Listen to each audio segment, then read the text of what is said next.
eye-popping new research has revealed that migrant households received an incredible more than £15 billion in benefits payments from the Department for Work and Pensions during an 18-month period.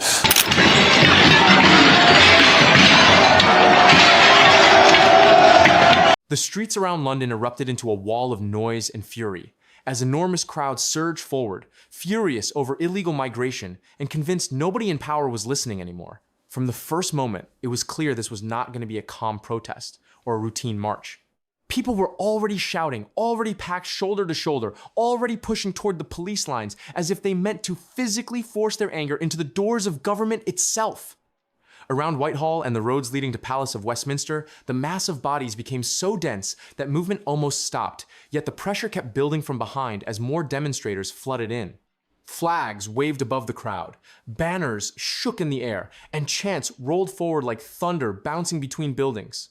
Officers in full riot gear stood in silent rows at first, shields locked, batons ready but lowered, watching a sea of anger gathering in front of them.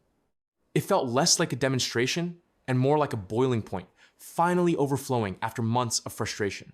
Every minute the noise grew louder, the mood darker, the pushing harder, until the line between protest and confrontation snapped without warning. When the first section of the crowd shoved forward, police were forced to brace themselves as the front ranks slammed into their shields. What followed was not a brief scuffle, but a grinding physical struggle that spread along the entire barricade. Protesters yelled directly into officers' faces, some pounding on shields, others trying to pull barriers apart while people behind them kept pushing without even seeing what was happening at the front. Bottles and cans began flying overhead, clattering against plastic shields and pavement, sparking a wave of movement as officers advanced a few steps to regain control.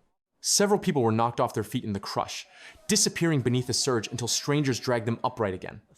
Panic flashed through sections of the crowd, then turned right back into rage. The police lines moved forward in slow, heavy steps, forcing demonstrators backward, street by street. But each time they gained ground, the crowd regrouped and surged again. The air filled with shouting so loud it drowned out the sirens that were now screaming in from every direction. By early afternoon, the confrontation had spread far beyond the original gathering point. Side streets filled with smaller groups trying to outmaneuver police, only to be blocked by vans racing into position and officers pouring out to seal off exits. Around Westminster, the tension felt suffocating, as if the entire area had turned into a pressure cooker. Helicopters thudded overhead while loudspeakers barked orders that most people ignored. Some demonstrators tried to sit down in the roads, locking arms to stop police from advancing, while others darted through gaps between buildings, reappearing behind officers and shouting at them from close range. Every time police attempted to clear a route, the crowd closed in again from another direction. The situation kept resetting, confrontation after confrontation, like a storm that refused to move on. Smoke from flares drifted through the streets, stinging eyes and turning the daylight into a red haze that made everything feel even more chaotic. Through that haze, lines of shields moved like a wall, pushing forward, stopping, pushing again. As the hours dragged on, exhaustion began to show on faces on both sides, but neither the crowd nor the police were willing to back down. Families who had arrived earlier hoping to make their voices heard were now trapped inside cordons, desperately trying to find a way out while waves of shouting rolled around them. Medics forced their way through the mass of people to reach those who had fallen or been crushed in the surges, treating cuts, bruises, and breathing problems right there on the pavement. Protesters screamed that they were being silenced, that their country was being ignored, that nobody cared until the streets exploded like this. Officers responded by tightening their formations, moving with mechanical discipline, forcing people backward meter by meter. Arrest teams darted forward whenever someone threw an object or tried to break through a line, dragging individuals away while the crowd roared in fury. Each arrest only inflamed the atmosphere further, triggering new shoving matches and new attempts to break the cordon. Even as darkness approached, the confrontation refused to die down. Around Trafalgar Square and nearby roads, thousands remained locked in a tense standoff with police, who now looked drained but determined. Streetlights flickered on, reflecting off helmets and shields, giving the scene a harsh metallic glow. The sound of chanting never stopped. It just changed rhythm as different groups tried to outshout each other. Some protesters climbed onto barriers or street fixtures to address the crowd, their voices hoarse but furious, accusing leaders of abandoning ordinary people and daring police to keep pushing.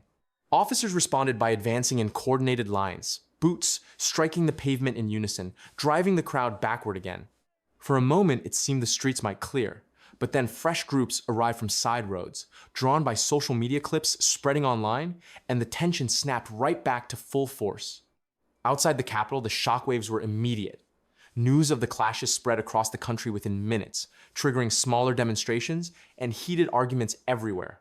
Officials urged calm while warning that violence would not be tolerated, but those words did little to cool the anger visible on the streets. Some blamed the unrest on misinformation, pointing out that the suspect in the earlier attack that fueled outrage was actually born in Wales to parents from Rwanda, not an asylum seeker as rumors had claimed. Others insisted the details did not matter because public frustration had been building for years. That divide only deepened the sense that the country was pulling itself apart, with trust collapsing on all sides. Meanwhile, in the Capitol, police commanders scrambled to rotate exhausted officers out and bring fresh units in, knowing that if the lines weakened even briefly, the situation could spiral again. Late into the night, groups of protesters still roamed the central districts, confronting police at intersections and refusing to disperse. Roads remained blocked, buses halted, underground stations closed without notice, leaving thousands stranded and forced to walk miles through tense, half-empty streets. It felt less like the aftermath of a protest and more like a city bracing for another eruption at any moment.